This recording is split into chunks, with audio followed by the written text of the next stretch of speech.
There we go. We're good. Okay, welcome to everyone joining us from home, as well as everybody here in council chambers. It's a good-sized audience this evening.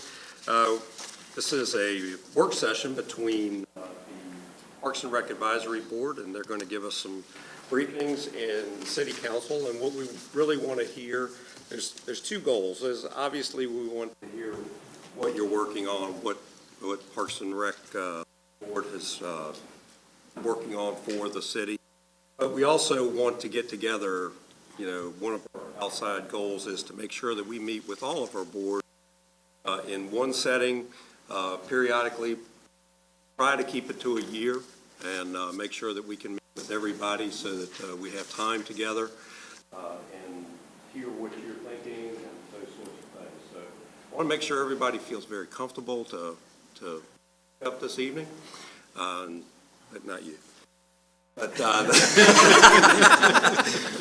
yeah, I hope that everybody will feel comfortable in speaking up and let the council know what y'all are thinking. So with that, Chairman here is Bill Ziegler. And Bill, I'll ask you to introduce the board. Okay, good evening. Those don't know me, I'm Bill Ziegler. This is Eden Harris, Charlie Gatz, Judy Massey, Joe Chiappese, Deb Banton, Steve Forrest, and Emma Forrest. Forgot, but very important, Keith Thorne. We have Randy Wheeler, City Manager, sitting between the two boards here, the referee this evening. This is one that doesn't require a referee, so I'm glad to be in the middle.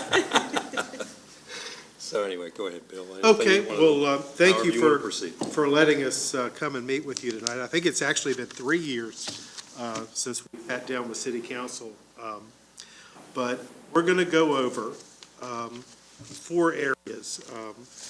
Different members of the committee are working on some things, and we've been working on them as a group. Possible recreation amenities in the Big Woods area next to City Hall.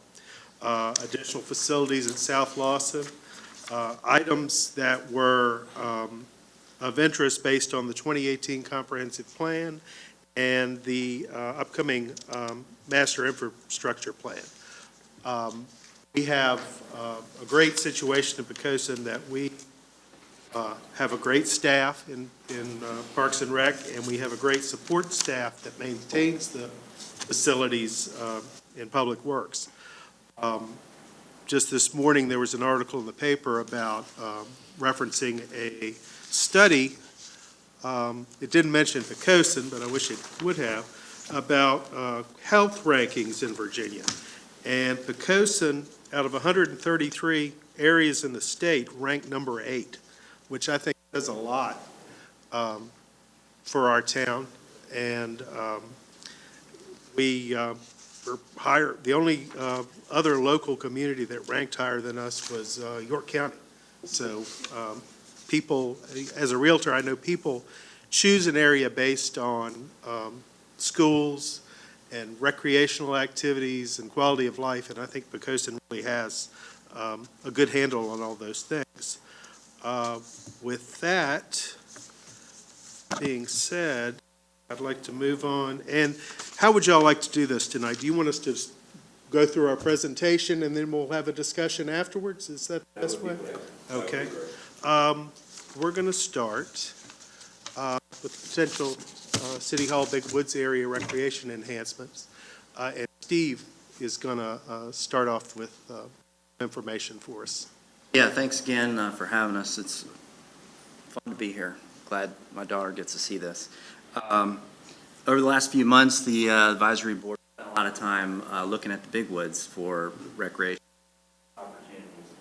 We talked about dog parks, playgrounds, gazebos. You probably know that in the comprehensive plan, there's mention of expanding parks within the city, and in particular, the subsection under community service and facilities. Item 5 is incorporate gathering spaces, green space, trails for passive recreation in the Big Woods as part of the City Hall and Library complex in order to provide a gathering space for citizens and visitors. As a lifetime resident of Poquoson.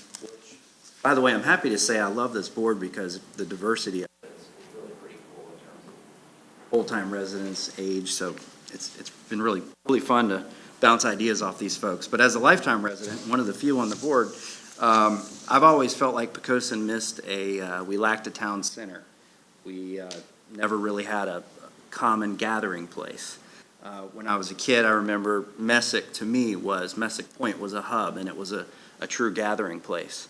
Poquoson is a wonderful place, as Bill just mentioned, great in health, but we don't have a town center. If you look at Facebook, when there's prom or any of the dances, all of our high school students go take their pictures at CNU or places in Newport News. Occasionally, they'll go down to the waterfront, which is great, but we don't have but so much waterfront left in our town, and with sea level rise, we're probably going to have even less. So when you talk about the big woods and regards to parks and recreation, I know that primarily the council, rightly so, looks at the big woods as a definite tax base revenue stream. But we've explored the idea of supplementing that area with a town square type philosophy in the big woods, and maybe shifting or gathering our town center into the big woods area. We proposed the idea of a town square. It's kind of you might say it's kind of a grandiose thought we had, that perhaps as much as a couple of acres of the big woods that could be dedicated to dog parks, playgrounds, a gazebo, central gathering area that we believe could actually enhance the revenue potential and the value of the property that's around it. That image there is just conceptual in nature in terms of what we could have in the big woods as far as where it would go or how much of whatever we would put is obviously up to you folks. But we've spent a good deal of time exploring it. We've looked at other communities that have town square type settings. One was Medina, Ohio, where they have all these retail facilities that surround a central gazebo where there's bands and performances on weekends and a place for the community to gather. And we think that the big woods right now is a clean slate. We only have one shot at it. I know you guys have been talking about it literally for decades as to what could go there. And as a Park and Rec Advisory Board, I think we're unanimous in thinking that we'd like to at least plant the seed that you guys think of some of that space towards a recreational aspect. So that's all I wanted to do here tonight. Thank you. Thank you, Steve. Deb, the portion dealing with the dog park. The portion dealing with the dog park, which is kind of funny since I'm the one on the board who does not have a dog. But I went to the bark. I went to the Bark Park in Hampton, and I have gone to Fido Field over behind where Riverview Park. And both of them are very different in feel, and I think that for us, we're more of a bark park because there's trees there, there's just natural growth on the ground, leaves, not like a complete grassed field like Fido Field is. So when I was looking at this, they have like a budget for each of these, like a line item, for the upkeep of the Bark Park. We have some pros about this as far as people have said that they would like to have a dog park in the area. One of the challenges that we face is that for enforcement of the rules of the Bark Park or a Fido Field, they have park rangers that come by and just periodically check to see if everybody's doing it. We don't have that here.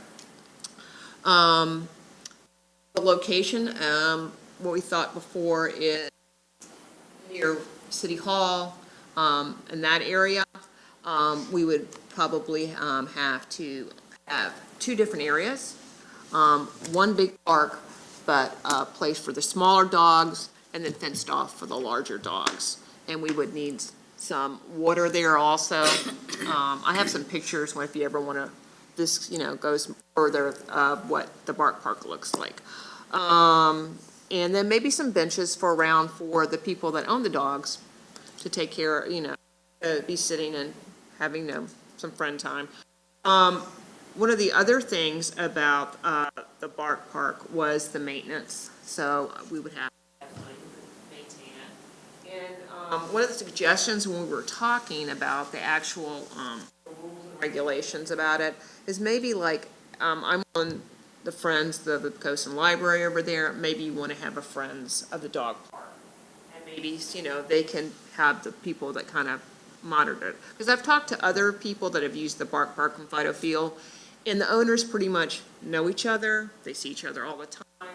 There are rules that are at each, that are just displayed there.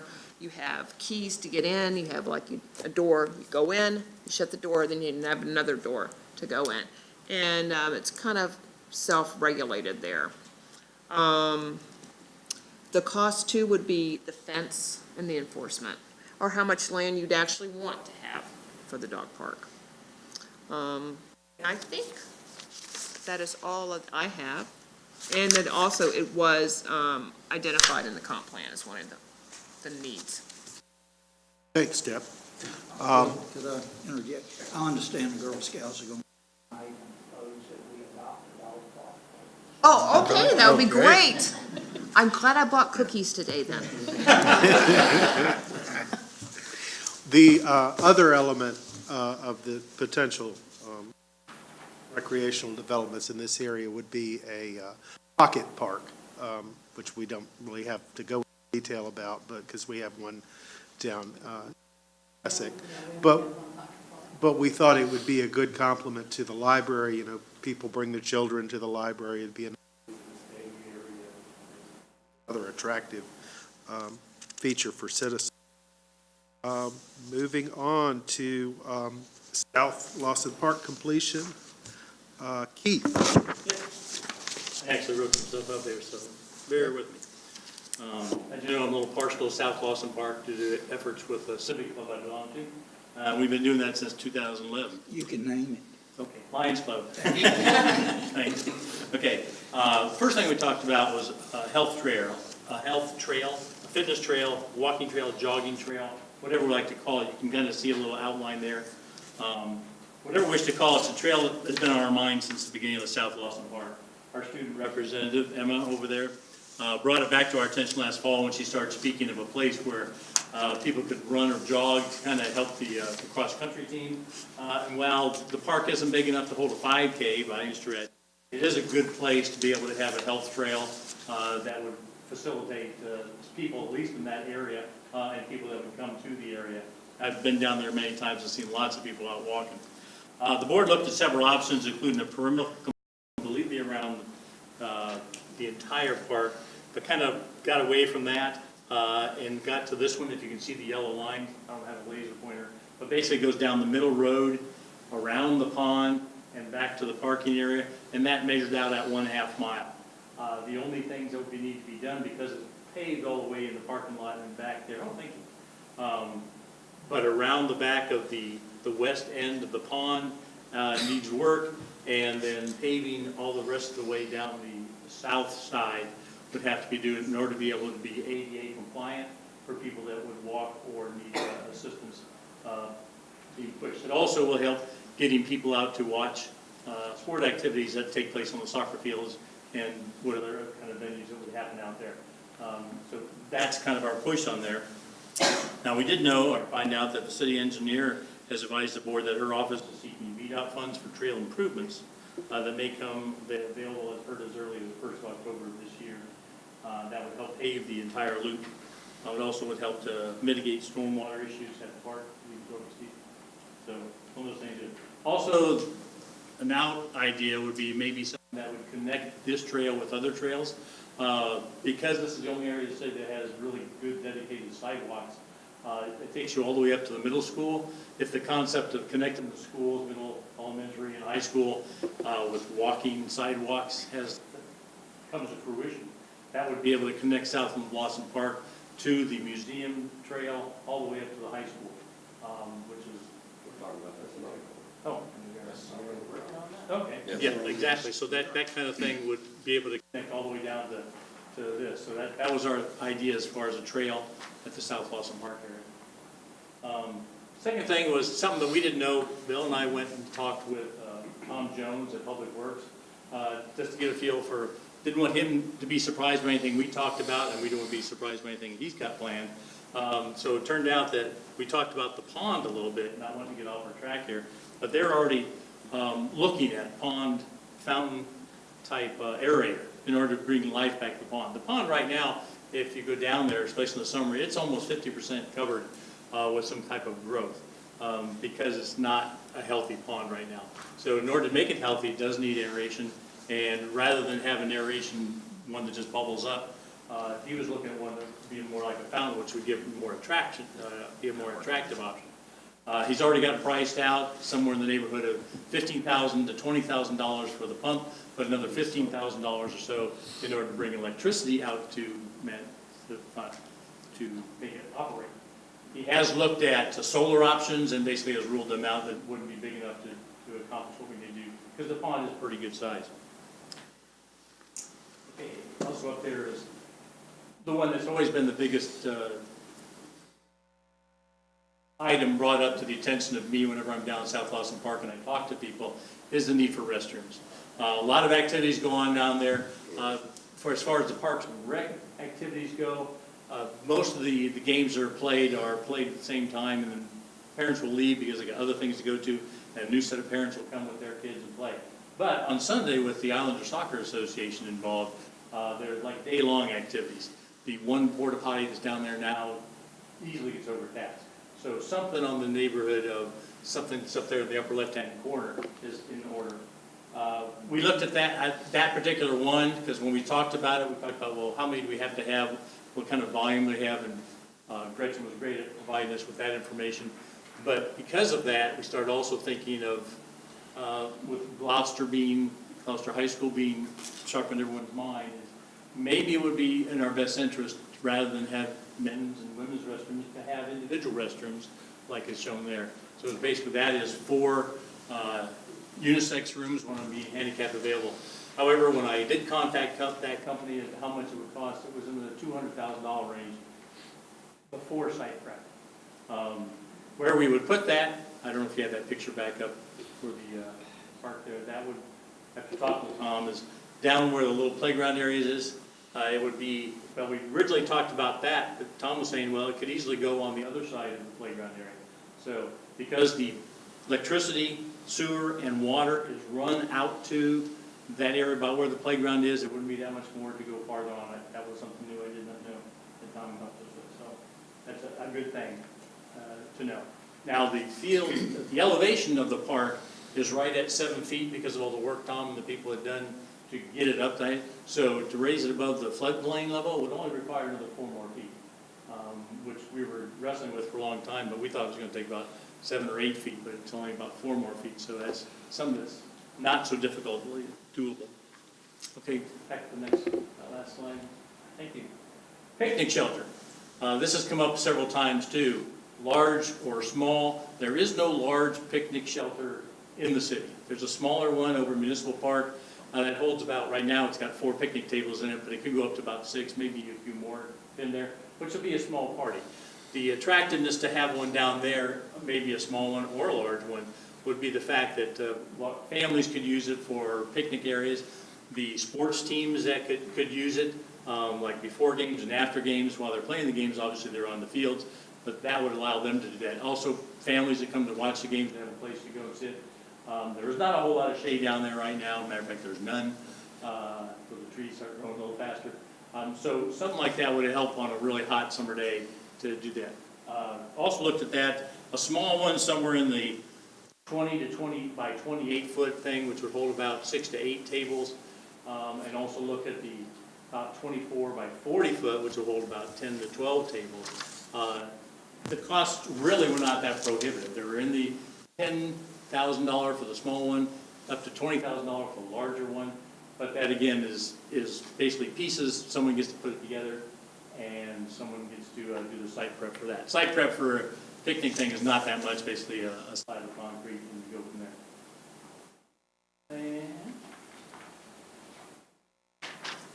And last part we had down the lower hand. This came to us, this was the very first suggestion from our very first student member who came to us the very first meeting and said she had polled people in her gym class and found out, this was Martha Chapazzi, and that there was a desire for a outdoor basketball court. The basketball courts that currently exist, there's one by the elementary school, which is pretty well beaten down, plus it's on school property. The other ones sit behind the high school, which is used as basically as parking lot, and occasionally it gets used catching outdoor basketball. But one dedicated to that was on the original plan, site plan for South Lawson Park. If you've been down to the park, as you come in the Poquoson Avenue entrance, on the lower side, there's an area, thank you, that shows, she's pointing to it right there, that is designated as an overflow parking area. That was originally designed as for 2 basketball courts, running north-south. And so that idea has come up. I don't have a price estimate on that, but the backboards themselves for something that would be heavy-duty to resist youth playing on it heavily would be about $5,000 each, so about $10,000 just for the backboards for 1 court, 20 for 2. My thought was that you build 1 court, see the use potential to it, and before you decide on a second one. Tom thought it might be continued to be used as an overflow parking, and he did mention the fact that they took an extra 2 feet off of that area, so it is pretty low line, although I've been down there many times and I've never seen it flood because it has the trench going right there to the west of it that runs and takes the water away, or the water stays there. And they use that as fill for the rest of the park, so you might be able to put a little more depth or height to that before putting the thing there. But that's the last part, which I endorsed because our student brought it to us, and that's always been a good thing. It's not down there. She was kind of hoping to be more central to the city, but the opportunities are right there, and it was already part of the original plan, so I kind of backed that. So those are the 5 areas that we talked about with regard to South Lawson Park. Thank you, Keith. Bill, one more comment, and I'll put interrupted y'all. Sure. Do you think the Lions Club would be interested in doing something like a pavilion or baseball court and taking up a portion of that cost? I'd say the basketball court, because it's South Lawson Park. Maybe the pavilion. Pavilion's a little more expensive. Well, more details. Depending on what size we want, is going to determine how much it costs and where we go to for the assistance. Okay, thank you, Keith. The next section, potential future projects and also other recreational amenities. And this is a short section. The CIP has 2020 as a date or for a goal for replacement of the lights at Municipal and North Field. I know that the cost of that is pretty hefty, but it is something that has been mentioned in the plan. Aging of all the facilities, needs attention. The pool and other things that the recreational facilities. We need to just make sure that what we have is maintained so it continues to give future life to those things. We are looking at those items. One item that we wanted to bring up in the comprehensive plan survey, the responses, if you'll note there, gives you some detail on what people were asking for in the city. And 307 mentions of parks, 30 mentions of a dog park, 26 mentions of fishing pier, kayak, walking trails, and bike trails are all things that who completed those surveys had interest in. And the last thing, the master infrastructure plan that Dave and Gretchen got with us at our last meeting. And I believe that most of the members of the committee are all open to working on these. This is a 20-year plan, I believe, that we plan to participate in. And we need your input and input of the citizens to know what to, how to go forward. I guess at this time, do y'all have any questions for the committee about any of these issues? All right, I've got some. I won't bring y'all up to speed on some of the things that we've been talking about. It's interesting that you talked about kayaking a little bit. I will tell you, I think that's the most underutilized Parks and Rec facility. I'm not exactly sure why it is. I know there's some access issues, there's things like that. But trying to build on that and trying to build on the nomenclature we used to talk about, a potential beach and things like that.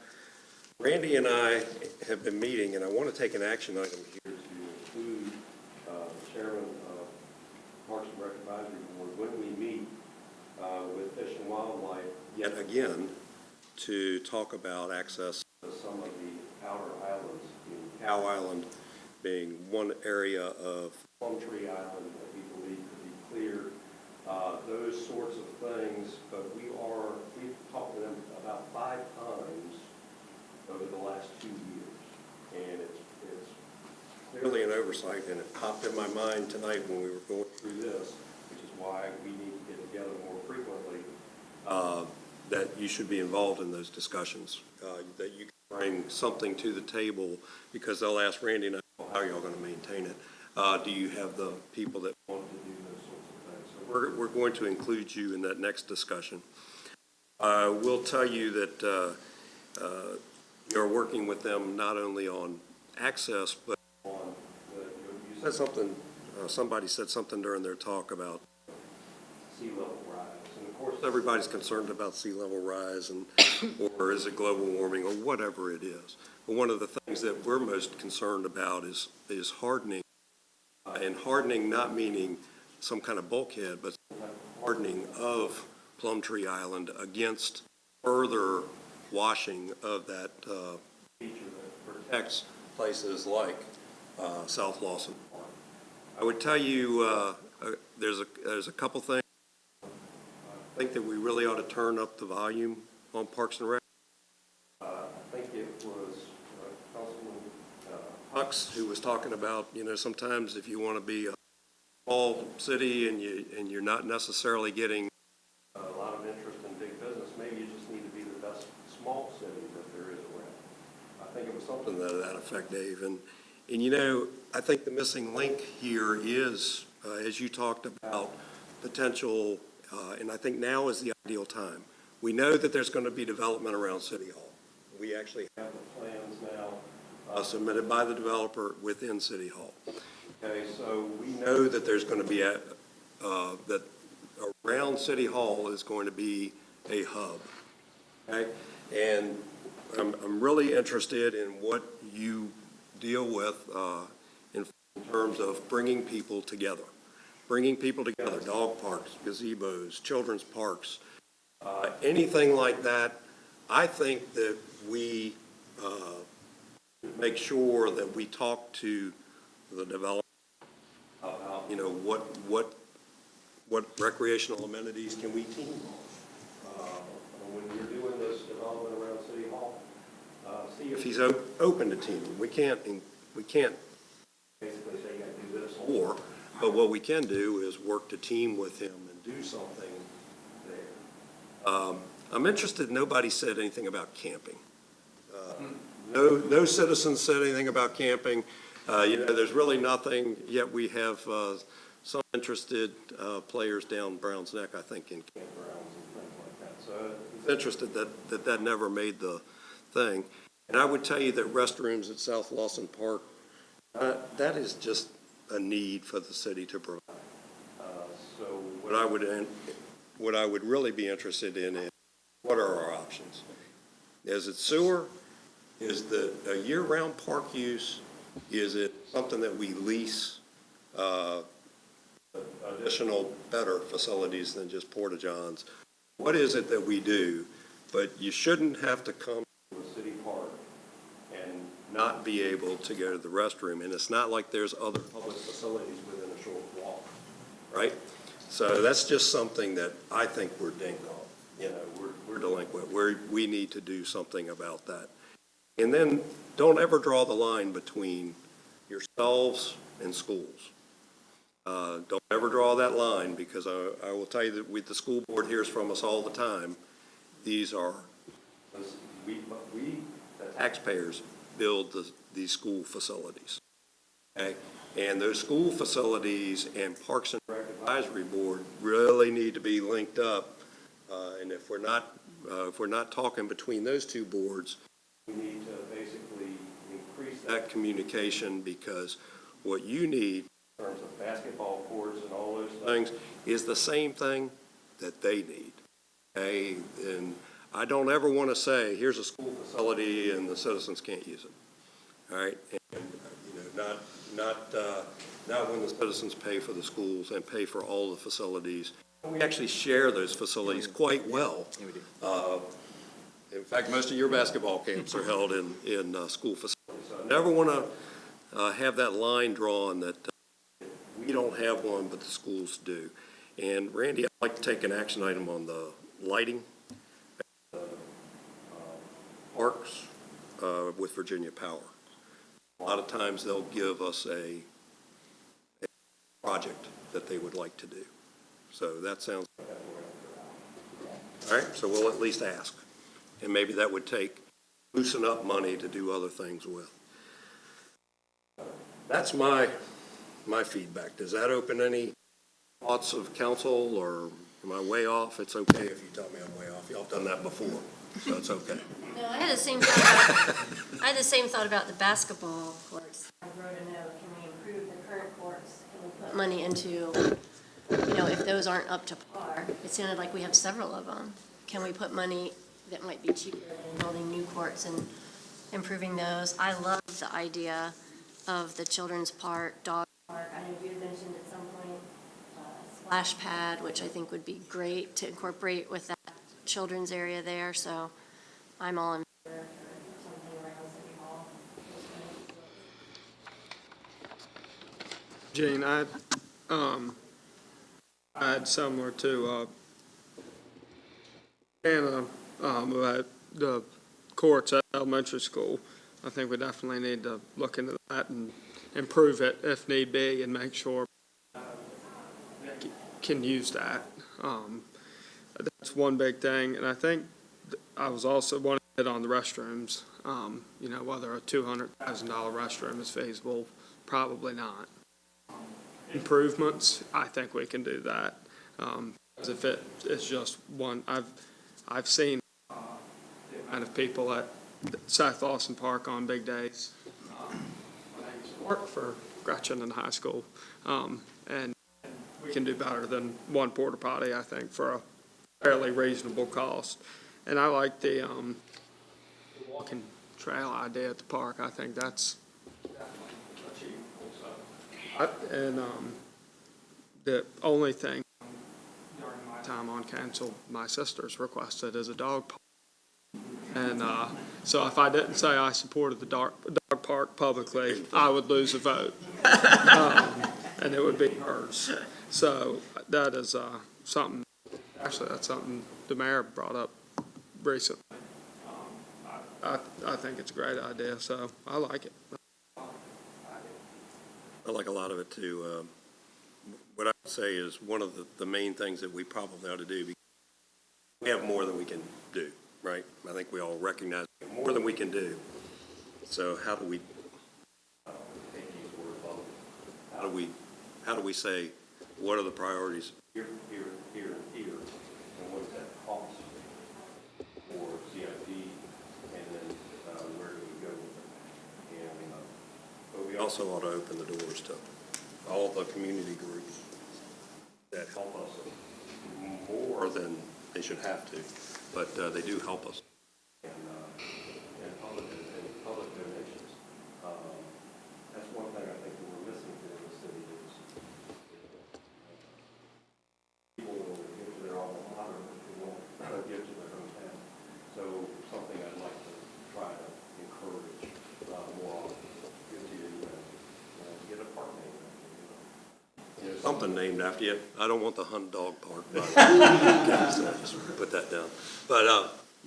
But those are the kind of thoughts. So I appreciate us all coming together and talking through that. So Dave and staff, is there anything that y'all want to relay to us? I know it's an advisory board meeting, but is there something that you feel like they missed or that you want to tell us? Mr. Mayor, I think they did a marvelous job. You're such a politician. I often talk to the city manager, and we remark that this board is heavily engaged. They're just like the council, they are everywhere in the community and very in tune with recreational needs and leisure time amenities. And they're very appreciative of the opportunity to be here tonight and continued opportunities to speak with you. Okay. Like I said, I want to make sure that Dave, you're around a lot of times in your other things. If I'm talking about, meeting with Fish and Wildlife, advisory board there, when we talk with Randy, with Planning Commission and the school board about teaming together, I think the missing one is we never really talk about Parks and Rec, and I want to start talking about. So I would like the leaders of all of those to participate when we're having this discussion about like Big Woods project. We've talked to Planning Commission several times. We really haven't talked to y'all. So that's our issue. Something we're trying to fix. Your point about getting people coordinated with the builder, developer is important. Make sure we're on the same page with doing things that maybe we can give them some ideas. I think that's important to have somebody embedded in the system. So I want to make sure, the conversation, because conversation never hurts. The answer could still be no, right? But if the conversation's not there, you're going to definitely not get it, right? So I would like to make sure we're open to those conversations. I think it's important to include those conversations because, the areas that you picked out for the various dog parks and walking trails, so forth, we've had several people commercial projects in that same area. Okay? We wouldn't want to spend money to do that to find out.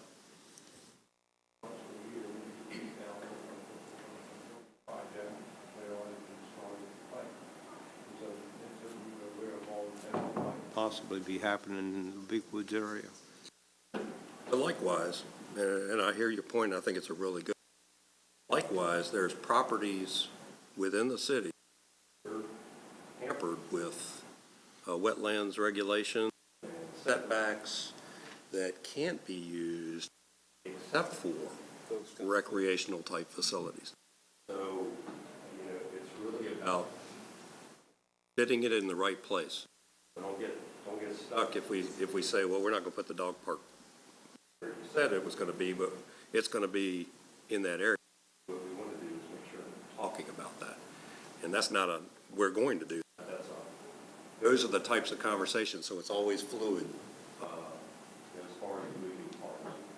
Possibly tying it into some of these other things. Right, because we're talking to, I know the developer is talking about having a crossing between City Hall and so that opens up basically the other side. So those are the things that we know. And like I said, I think the message here, the best message I got tonight is we need to talk more often. We need to make sure that your chairman is involved so that he can brief. Okay, this is where they met with Fish and Wildlife the other day. They met with the developer the other day. Where they might be heading. Okay. All right. Anything else?